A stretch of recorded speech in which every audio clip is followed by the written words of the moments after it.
तो बच्चों इस वीडियो में डिस्कस करेंगे क्लास 9th सब्जेक्ट साइंस के एनुअल पेपर को, जो कि मॉर्निंग शिफ्ट का है, सेशन 2024-25 का है। हिंदी मीडियम में, इंग्लिश मीडियम में कंप्लीट पेपर का आंसर अपलोड कर दिया है, तो इवनिंग शिफ्ट वाले बच्चे देख सकते हैं। ठीक है, अभी तक जितने पेपर आपके हुए हैं, दोनों शिफ्ट की मैं बात कर रहा हूँ, मॉर्निंग एंड इवनिंग की, दोनों शिफ्ट के ऑल सब्जेक्ट आंसर अपलोड हैं। कमेंट में प्लेलिस्ट की लिंक मिलेगी, ओपन करके देख सकते हो, तो देख लेना।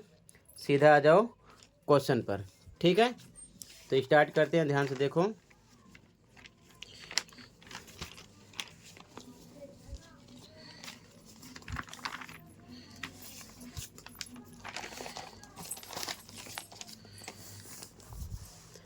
फर्स्ट क्वेश्चन है, ऊर्ध्वपातन तब होता है जब किसी पदार्थ की अवस्था में निम्न परिवर्तन होता है, तो ठोस से गैस में।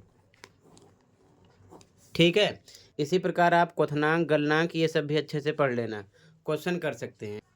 ठीक है, अगला क्वेश्चन, निम्नलिखित में से उस मिश्रण की पहचान करिए जो टिंडल प्रभाव दिखाएगा। तो पानी और दूध। इवनिंग शिफ्ट वाले प्रैक्टिस पेपर भी कर लेंगे, उसमें से काफ़ी क्वेश्चन थे। ठीक है, अगला क्वेश्चन थर्ड, मैग्नीशियम का सही इलेक्ट्रॉनिक विन्यास कौन सा है। तो मैग्नीशियम की परमाणु संख्या कितनी होती है, 12। ठीक है, उसको अगर हम KLMN में रखेंगे तो पहले में कितने आते हैं, पहले में आते हैं 2। ठीक है, तो यहाँ पर 2 रखेंगे, दूसरे में 8 रखते हैं ज़्यादा से ज़्यादा। अब ये 8 2 10 हो गया है, तो 12 के हिसाब से 10 हो चुका है, बचा कितना, 2, अगले में 2 रखेंगे। ठीक है, तो 2 8 2 हो जाएगा। ठीक है, तो यहाँ पर आपका सी ऑप्शन राइट होता। अगला, कोशिका की खोज सबसे पहले किसने की थी, रॉबर्ट हुक ने। बाकी आप केंद्रक की खोज भी आप अच्छे से पढ़ लेना, क्योंकि कर सकते हैं क्वेश्चन इवनिंग शिफ्ट वाले बच्चों से। ठीक है, अगला क्वेश्चन 5, जब मानव गाल की कोशिका की स्लाइड तैयार की जाती है और सूक्ष्म दर्शी द्वारा देखी जाती है, तो प्रत्येक कोशिका के केंद्र के पास एक गहरे रंग की गोलाकार या अंडाकार बिंदु जैसी संरचना देखी जाती है। ऊपर वर्णित सही अंगक की पहचान कीजिए। तो ऐसी संरचना किस अंगक में होगी। 4 ऑप्शन है, रिक्तिका, राइबोसोम, लाइसोसोम, केंद्रक। तो केंद्रक। ठीक है ना, डी ऑप्शन हो जाएगा। ठीक है, इंग्लिश मीडियम में भी देख लो, फर्स्ट में आपका सी ऑप्शन था, सॉलिड टू गैस। ठीक है, सेकंड में water and milk, B option था। थर्ड में सी ऑप्शन 282। फोर्थ में बी रॉबर्ट हुक। फिफ्थ में डी न्यूक्लियस। ठीक है, आगे देखो।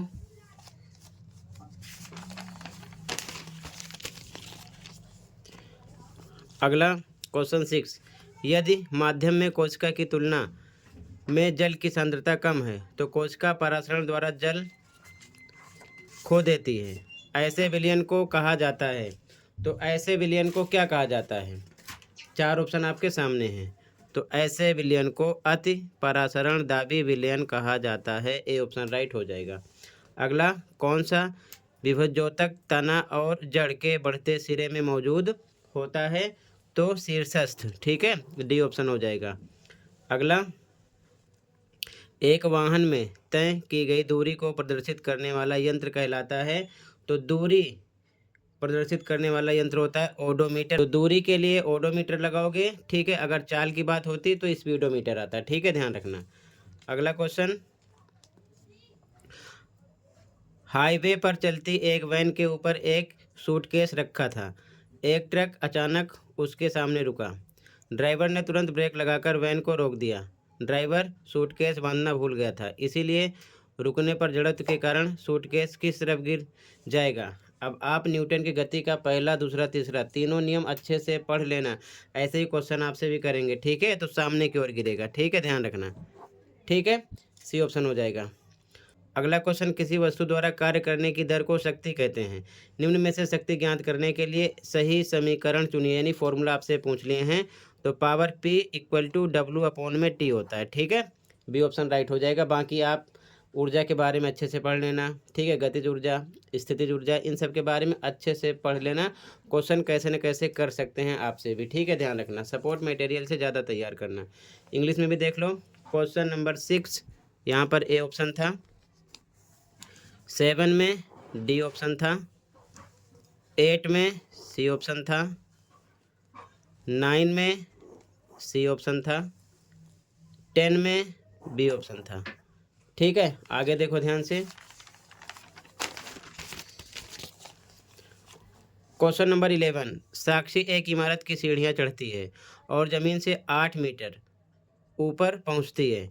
यदि उसका द्रव्यमान 40 किलोग्राम और जी बराबर 10 मीटर पर सेकंड स्क्वायर है तो उसकी स्थितिज ऊर्जा होगी। तो फॉर्मूला होता है mgh, स्थितिज ऊर्जा का। m द्रव्यमान होता है कितना पता है, 40 गुणे जी दे रखे हैं कितना, 10, h, ठीक है ना, ऊपर जा रही है ऊंचाई हो जाएगी 8।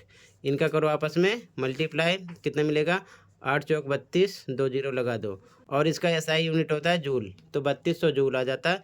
यहाँ पर आपका डी ऑप्शन हो जाएगा। इसी प्रकार आपसे गतिज ऊर्जा के बारे में पूछ सकते हैं, तो अच्छे से पढ़ लेना, ठीक है, ध्यान रखना। अगला, ध्वनि का वे अभिलक्षण जो उसकी प्रबलता को निर्धारित करता है निम्न है, आयाम, आवृत्ति, वेग या फिर तरंग दैर्ध्य। तो यहाँ पर आपका राइट आंसर हो जाएगा आयाम, ठीक है, ए ऑप्शन राइट हो जाएगा। अगला क्वेश्चन, डॉक्टर किसी मरीज के शरीर में हृदय या फेफड़ों द्वारा उत्पन्न ध्वनि को सुनने के लिए एक चिकित्सा यंत्र का उपयोग करते हैं। चिकित्सा यंत्र का नाम चुनिए, तो वो स्टेथोस्कोप हो जाएगा, ठीक है, सी ऑप्शन राइट हो जाएगा। अगला क्वेश्चन, निम्नलिखित में से कौन सी मछली प्रजाति मिश्रित मछली संवर्धन में सतह से अपना भोजन प्राप्त करती है। तो 4 ऑप्शन है, बी ऑप्शन होगा कटला, ठीक है। अगला, निम्नलिखित में से कौन सा कथन मधुमक्खी पालन के लिए वांछनीय नहीं है। पहला है, मधुमक्खियाँ बहुत अच्छी तरह से प्रजनन करती हैं, बिल्कुल सही। मधुमक्खियाँ लंबे समय तक छत्ते में रहते हैं, ये भी सही है। मधुमक्खियों में मधु एकत्र करने की क्षमता अधिक होती है, ये भी सही है। मधुमक्खियाँ अधिक डंक मारती हैं और विभिन्न चारागाहों में चली जाती हैं, तो यहाँ पर कह रहा है कि नहीं है, तो ऐसा नहीं है, ठीक है, यहाँ पर आपका डी ऑप्शन हो जाएगा, ठीक है। इंग्लिश मीडियम में भी सेम, यहाँ पर mgh फॉर्मूला लगाते 3200 जूल आ जाता, यहाँ पर ए ऑप्शन हो जाता, ठीक है। सी ऑप्शन था, यहाँ पर बी ऑप्शन था, और यहाँ पर डी ऑप्शन था, ठीक है। आगे देखो, कहीं पर कोई डाउट होगा बताना।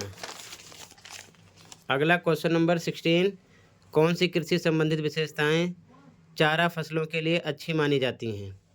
तो 4 ऑप्शन यहाँ पर हैं, राइट आंसर हो जाएगा लंबाई और सघन शाखाएं होना, ठीक है, किसके लिए, चारा फसलों के लिए अच्छी मानी जाएंगी, ठीक है। अब 17 से 20 असर्शन रीजन वाला क्वेश्चन था, ABCD में आंसर देना था। तो 17 क्वेश्चन है, अभिकथन, रसोई से गर्म पके हुए भोजन की गंध कुछ ही सेकंड में हम तक पहुंच जाती है, बिल्कुल सही बात। कारण, गैस में अन्य गैसों का विसरण बहुत तेज़ी से होता है, बिल्कुल सही बात।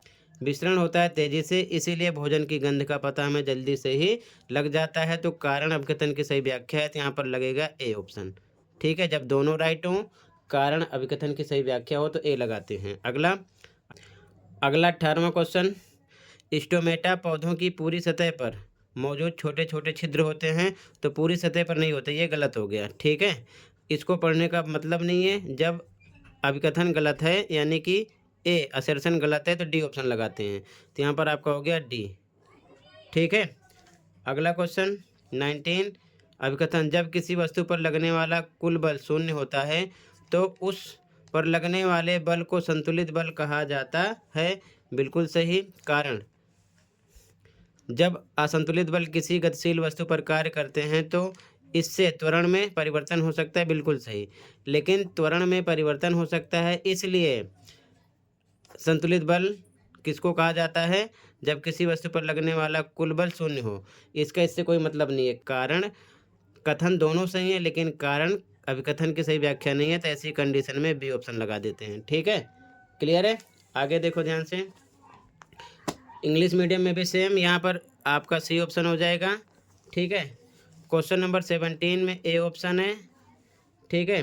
18 में आपका डी ऑप्शन है, 19 में आपका बी ऑप्शन है, ठीक है। आगे देखो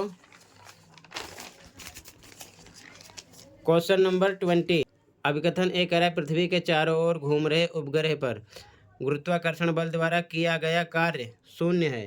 तो ये बिल्कुल सही बात है, ठीक है। आगे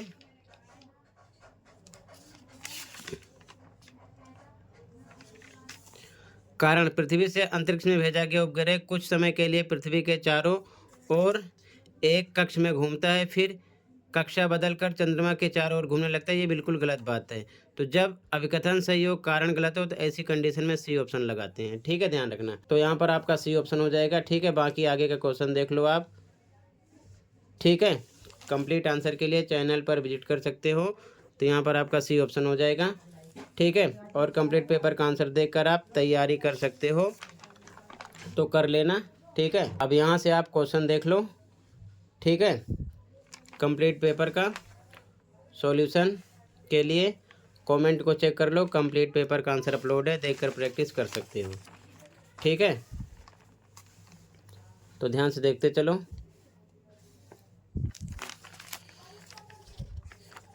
इवनिंग शिफ्ट वाले बच्चे अच्छे से प्रैक्टिस कर लेंगे, ठीक है। कंप्लीट पेपर को देखकर, सॉल्यूशन को देखकर। सभी पेपर के आंसर पेपर के बाद अपलोड हो जाते हैं, तो आप चैनल पर विजिट करके देख सकते हो सभी पेपर के आंसर को, ठीक है, और प्रैक्टिस कर सकते हो। तो ध्यान से देखते चलो क्वेश्चन को।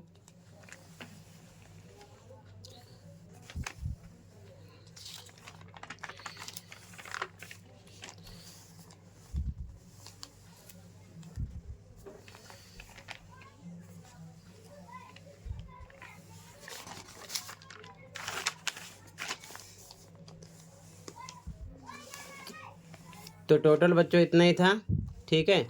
ये कंप्लीट हुआ। मिलते हैं अगली वीडियो में। Thank you for watching and take care.